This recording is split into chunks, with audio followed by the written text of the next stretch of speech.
እዙ ድምፅ ራዲዮ ኤረናዩ ሰላም ክቡራት ሰማዕቲ ሎሚ ዓርቢ 24 መጋቢት 2023 እዩ ናይ ሰዓት ዚ ትሕዝቶና ከም ወትሩ ብዜና ክንፍልም ኢና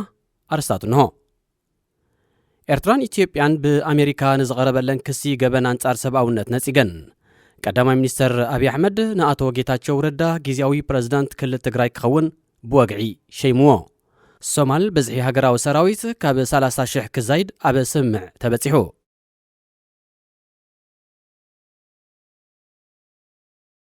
ዜና ብዝርዝር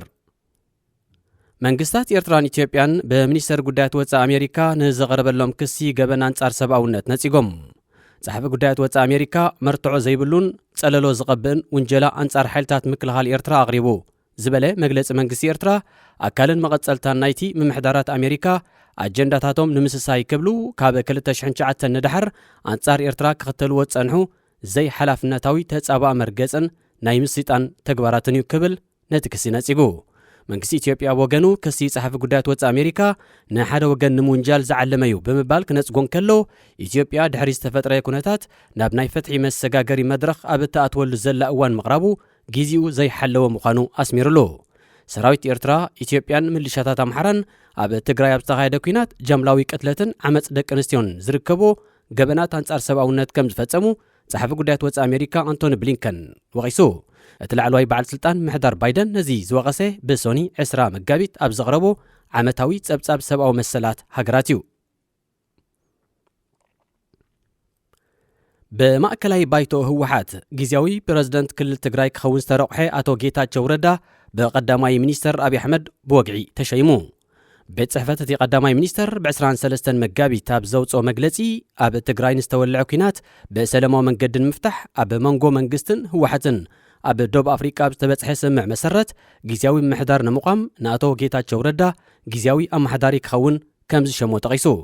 ሓደ መዓልቲ ቀዲሙ ብ22 መጋቢት ንህወሓት ካብ መዝገብ ሽበራ ሰረዘ መንግስቲ ኢትዮጵያ ንሓደ ካብቶም ብዝለዓለ ካድኖም ጸንሐ ላዕለዎት መራሕቲ ናይቲ ውድብ ፕሬዝዳንት ክልል ገይሩ ምሻሙ ኣብ መንጎ ኢትዮጵያውያን ርሱን ክትዓት ኣላዒሉሎ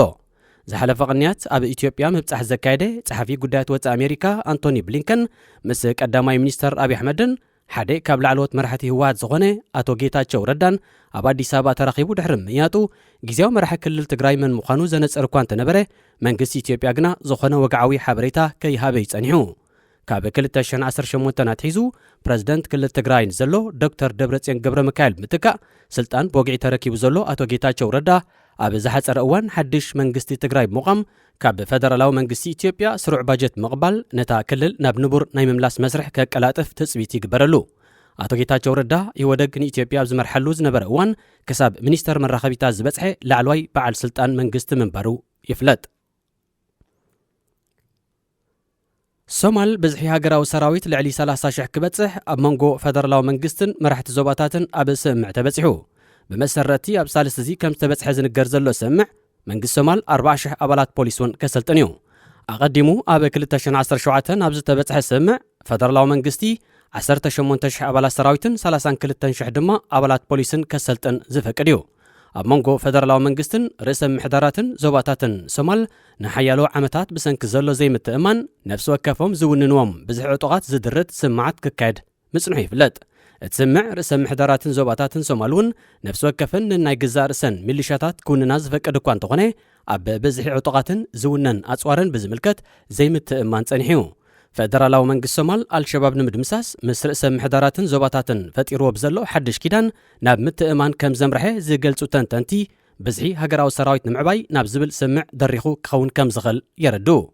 ብዘይካቶም ብቱርኪ ኣብ ሶማል ስልጥኑ ዘለው ኣሽሓት ኣባላት ፖሊስን ሰራዊትን መንግስቲ እቲ ሃገር ናብ ኤርትራ ልዕሊ 5,000 ናብ ዩጋንዳ ድማ ኣስታት 3,000 ወተሃደራት ምልኣኽ ኣሰልጢኑን የሰልጥናሎን